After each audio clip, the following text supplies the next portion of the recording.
There was an elopement in Warwick 157 years ago, and I helped need from the listeners to solve it.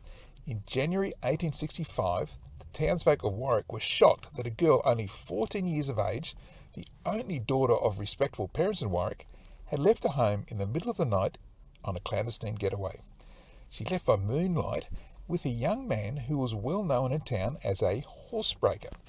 The cause of her abrupt departure was suspected by the distraught parents, and inquiries were made that confirmed their painful suspicions. Now, information was given to the police, and a warrant issued for the apprehension of the runaways. The hearts of the parents relented, however, and a horseman was seen careering along the road, bearing tidings of forgiveness from the girl's parents. If only the couple would just return home and get united in matrimony. The young people had too good a start, though, and weren't overtaken on the road, but were apprehended at Drayton. Now, the girl had frequently been forbidden by her parents to keep company with the young man. Only the day before the elopement, her father had chastised her for speaking to him. And the romantic affair generated huge public interest across the district. And in fact, everyone was talking about it, and the elopement was even reported right across the colony. Facts of the elopement changed, it seems. It moved from Warwick to a town less than 100 miles from Warwick. It changed from a girl of 14 years old and a horsebreaker to a rich heiress and a poor but respectable parish schoolmaster who taught her the organ. So who was the young couple? This is what I need help for. 7 months after the elopement, at Leyburn, just 40 miles from Warwick, a new schoolmaster's residence was built. So maybe it was a schoolmaster at Leyburn who needed a home for his new bride. The teachers at Leyburn were Mr. and Mrs. Michael McSweeney. But when McSweeney died in 1869, he was aged 47, had 4 children, and was held in high esteem.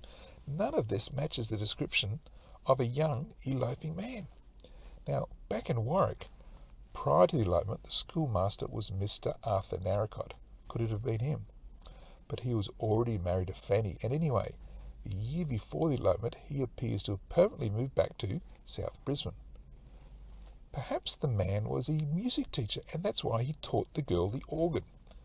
The same year of the elopement, a school teacher by the name of Mr. George Grow was advertising his services in Toowoomba to teach the piano. So he would have been more than capable of teaching the organ as well. Grow died not long afterwards, never having recovered from almost being burned alive. He lived in a room adjoining that of an unnamed servant girl. Now, I can't find any evidence that Mr. Grow and the servant girl are the eloped couple, so we probably should discount them as well. And so instead of a teacher, maybe the young man really was a horsebreaker. A year earlier, in 1864, at John Darien, a Warwick horsebreaker and his 2 mates were suspected of stealing 3 saddles and 3 horses. However, the 3 men, going by the name of Herbert, Williams and West, they were captured by a young Dalby constable. So this means this Warwick horsebreaker was in prison at the time of the elopement, so it could not have been him either. Then there's Harry Mitchell. Now, he was Warwick's first horsebreaker. He was much respected by all classes and was recognised as an authority on all horseflesh. In 1864, Mitchell was an uncalled witness in the murder trial of Alexander Ritchie, who claimed that had Mitchell been called, he would have been proven innocent.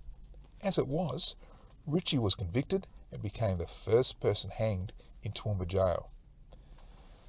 The eloping horsebreaker could have been Mitchell, except that he was married just a few years earlier, making him unlikely to be our man. So the trail of the 1865 elopement has gone cold.